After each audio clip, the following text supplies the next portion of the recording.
Ahoj, zdravím, tak som na nabíjacej stanici, ako môžete vidieť, E.ON Drive.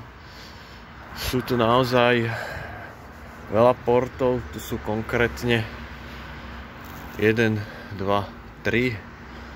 Dva sú 175 kW, jeden 150 kW a tuto je 300 kW a aj 400 kW.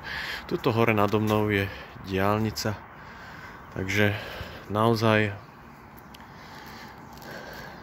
pekne spravené, pekná spravená nabíjacia stanica v Lovosiciach alebo pri Lovosiciach v Česku, v Ústeckom kraji. Tak to len takto, že takéto krátke video, že je naozaj pekné miesto, oddychnúť sa dá, super, aj pod strechou, keby náhodou prší, tak nezmoknete. Ahojte, pozdravujem vás z ciest.